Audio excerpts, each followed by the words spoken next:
दोस्तों नमस्कार। आज हमारे वीडियो का टॉपिक है time to teach Mohammad Yunus of Bangladesh a lesson of life time. Time आ चुका है कि बांग्लादेश के इंटीरियर प्रेसिडेंट और बांग्लादेश को एक लेसन देने का, लाइफ टाइम का। छोटी छोटी कंट्री इंडिया को धमकी देती है, कभी मालदीव धमकी देता है, कभी बांग्लादेश देता है। अब टाइम आ चुका है इनको बताने का कि हम कौन है और तुम कौन हो।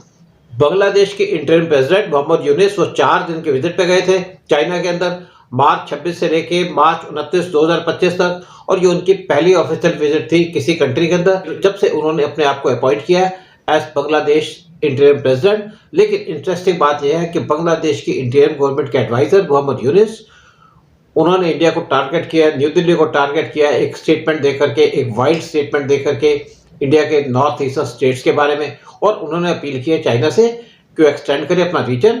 मोहम्मद यूनिस ने कहा कि 7 सिस्टर स्टेट्स वो लैंडलॉक्ड हैं और बांग्लादेश इसके वेस्ट पे है। मोहम्मद यूनिस ने कहा वीडियो के अंदर 7 states of India, eastern part of India, जिनको कहा जाता है 7 सिस्टर स्टेट्स, वो कंप्लीटली लैंडलॉक्ड है और उनके पास कोई भी रास्ता नहीं है ओशन पे पहुंचने का। हम बांग्लादेशी, हम सिर्फ गार्जियन हैं इंडियन ओशन के और एंटायर रीजन के, नॉर्थ ईस्टर्न इंडिया के।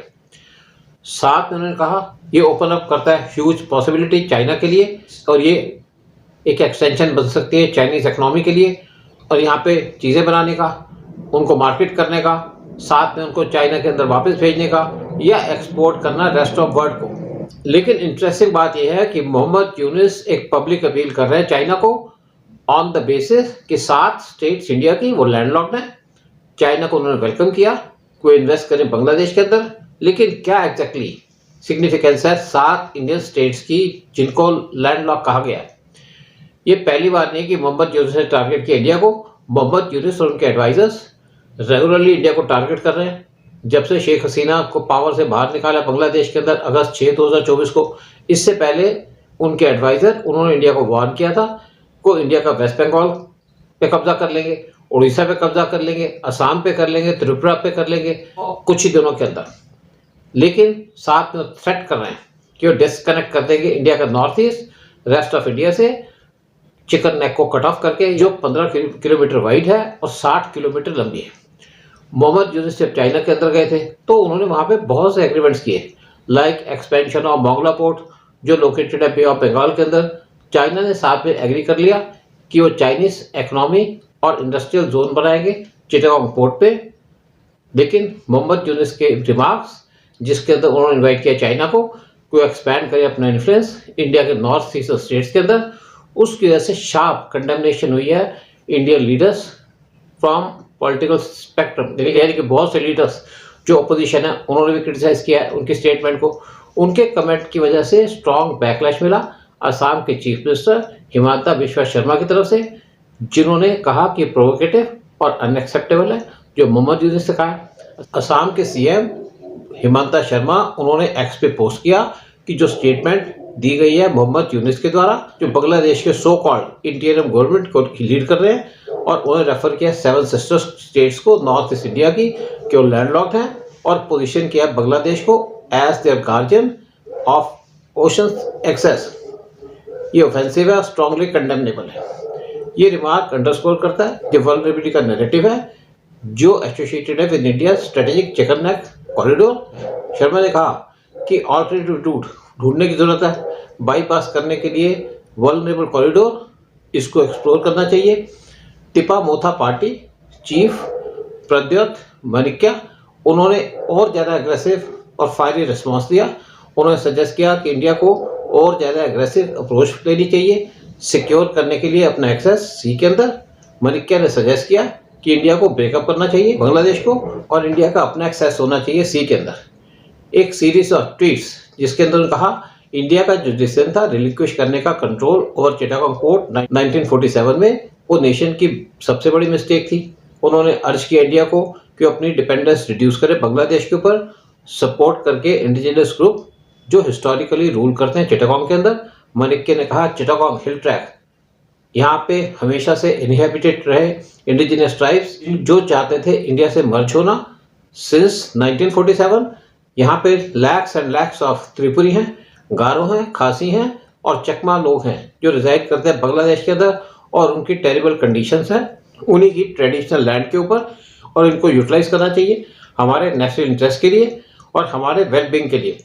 स्टेनली इस टाइम पे इवन कांग्रेस वो भी सपोर्ट में आ गई इंडिया के, और उनके लीडर पवन खेरा उन्होंने कंडेम किया यूनुस के रिमार्क, और साथ में वार्न किया कि जो स्ट्रेटेजिक थ्रेट पोज करता है चाइना का ग्रोइंग इन्फ्लुएंस इस रीजन के अंदर। उन्होंने एक्यूज किया पीएम मोदी को कि वो फेल हो गए हैं सेफगार्ड करने के लिए नॉर्थ ईस्ट। खेरा ने एक्स के ऊपर लिखा, बांग्लादेश इनवाइट कर रहा चाइना को कि वो इंडिया को एनसर्कल करे। ये एटीट्यूड बांग्लादेश गवर्नमेंट का बड़ा डेंजरस है for security of north eastern region. लेकिन जो एटीट्यूड है मोहम्मद यूनुस का, वो रिफ्लेक्ट करता है कि इंडिया को इस टाइम पे जरूरत है एक्ट करने की, और एक्ट करना पड़ेगा उनको फास्ट। ये टाइम आ चुका है कि इंडिया के डिफेंस मिनिस्टर राजनाथ सिंह वो डायरेक्ट कॉल दे मोहम्मद यूनुस को, उनको बता दे क्लियर टर्म्स के अंदर कि इंडिया स्नैच कर सकता है, ब्रेकअप कर सकता है बांग्लादेश को सिर्फ 6 घंटे के अंदर। इंडिया की अकेली वीकनेस है वो है चिकन नेक और सिलीगुड़ी कॉरिडोर, जो कनेक्ट करती है इंडिया के नॉर्थ ईस्ट या 7 सिस्टर्स को विद रेस्ट ऑफ इंडिया, और ये सिर्फ 15 किलोमीटर चौड़ी है और 60 किलोमीटर लंबी है। इस कॉरिडोर में बहुत से बांग्लादेशी उन्होंने एनक्रोच किया इस कॉरिडोर को। तो पहला स्टेप जो इंडिया को लेने की जरूरत है वो है इन लोगों को फोर्सिबली रिमूव करना इस कॉरिडोर से, यानी कि चिकन नेक या सिलीगुड़ी कॉरिडोर से जो बांग्लादेशी सेटल्ड है उनको वहां से फोर्सिबली भगा दिया जाए।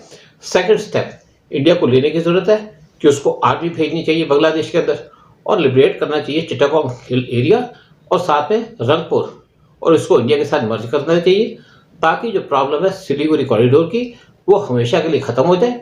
और इंडिया की स्ट्रांग आर्मी है 13 लाख की, और इसको अगर कंपेयर किया जाए बांग्लादेश की आर्मी से, उनकी आर्मी सिर्फ 1.5 लाख की है। इंडियन एयरफोर्स की 4 बेसेस हैं close to Bangladesh. Hashimara west Bengal के अंदर, वो सिर्फ 20 किलोमीटर दूर है बांग्लादेश के बॉर्डर से। बागडोगरा वेस्ट बंगाल के अंदर, वो 30 किलोमीटर दूर है बांग्लादेश के बॉर्डर से। पानागर वेस्ट बंगाल के अंदर 50 किलोमीटर दूर है बांग्लादेश से। कालीकुंडा वेस्ट बंगाल के अंदर, वो 60 किलोमीटर दूर है।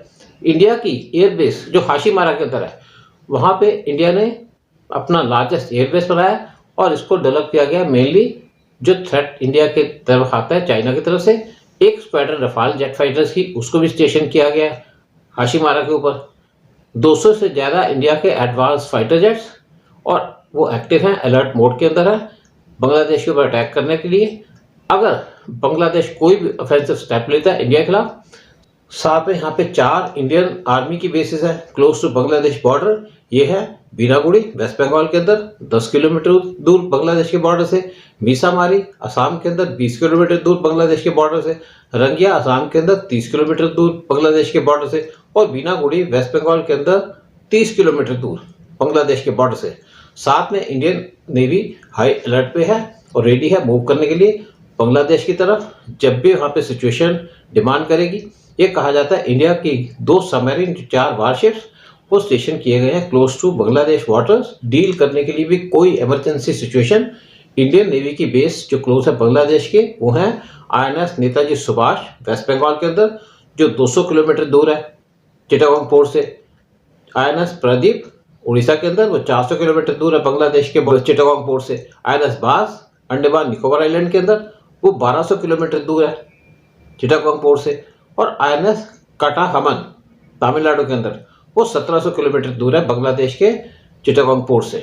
बांग्लादेश को इंडिया को बता देना चाहिए कि बांग्लादेश का जो बजट है वो है सिर्फ $5 बिलियन का और पाकिस्तान का बजट है $10 बिलियन का और इंडिया का डिफेंस बजट है वो है $70 बिलियन का। साथ में इंडिया $200 बिलियन स्पेंड कर रहा है मॉडर्नाइजेशन के ऊपर अपने डिफेंस फोर्सेस के लिए अगले 10 साल के अंदर। यानी कि हर एक साल इंडिया $20 बिलियन एक्स्ट्रा खर्चेगा अपनी डिफेंस फोर्सेस को मॉडर्नाइज करने के लिए। साथ में जो पाकिस्तान का बजट है वो है $70 बिलियन का, बांग्लादेश का बजट है $69 बिलियन का और इंडिया को जो रेमिटेंस मिलती है हर एक साल में जो इंडियन बैठे हैं फॉरेन कंट्रीज के अंदर वो है $139 बिलियन की।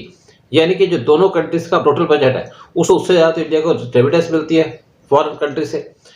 और ये टाइम आ चुका है मोहम्मद यूनुस को बताने का कि उनका कंट्रोल नहीं इंडियन ओशन के ऊपर या बे बंगाल के ऊपर और इंडिया का पूरा कंट्रोल है। इंडिया की नेवी स्ट्रांग है, इंडिया के पास 2 एयरक्राफ्ट कैरियर है और large force of warship submarines है और बांग्लादेश की नेवी 0 है इंडिया के कंपैरिजन के अंदर। दूसरी तरफ चाइना हमेशा कोशिश करता रहा डिस्टर्ब करने के लिए इंडिया के नॉर्थ ईस्ट स्टेट्स को और वहाँ के मिलिटेंट्स को आर्म्स देता था इंडिया के नॉर्थ ईस्टर्न स्टेट्स के, लेकिन इंडिया ने मोर और लेस कंट्रोल कर ली मिलिटेंसी नॉर्थ ईस्टर्न स्टेट्स में पिछले एक डिकेड के अंदर। लेकिन पिछले एक साल से चाइना आर्म्स दे रहा था कुकी मिलिटेंट्स को म्यांमार के अंदर और क्रिएट कर रहा था प्रॉब्लम्स मणिपुर के अंदर।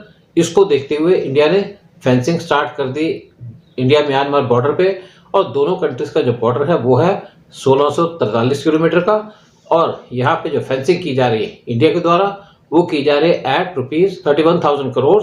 लेकिन इसके अंदर 10 साल लगेंगे इस फेंसिंग को पूरा होने के लिए। लेकिन चाइना को पता चल गया कि इंडिया की कितनी स्ट्रेंथ है। इंडिया और चाइना के जो ट्रूप्स थे वो लेह लद्दाख के अंदर एक दूसरे के सामने खड़े थे पिछले 4 साल से, लेकिन चाइना को फाइनली विड्रॉ करना पड़ा अपनी फोर्सेस बॉर्डर से। लेकिन टाइम आ चुका है कि इंडिया फर्म एक्शन ले बांग्लादेश के खिलाफ, जैसे इजराइल ने लिया है हमास के खिलाफ, और इंटीग्रेट कर लिया जो टेरिटरीज बिलोंग करती थी पैलेस्टाइन को, सीरिया को और जॉर्डन को, अपनी टेरिटरी को स्ट्रेंथन करने के लिए और अपने डिफेंसेस को स्ट्रेंथन करने के लिए। तो ये बेस्ट टाइम है इंडिया को एक्ट करने का, और इंडिया को एक्ट करना पड़ेगा डिसिसिवली और स्ट्रेंथन करनी पड़ेगी अपनी security all along its border with Bangladesh, ताकि जो छोटी छोटी कंट्रीज हैं वो सोचे बिना कि इंडिया को धमकी देंगे। और एक लेसन होना चाहिए बांग्लादेश के लिए भी, साथ में मालदीव के लिए भी। जय हिंद, जय भारत।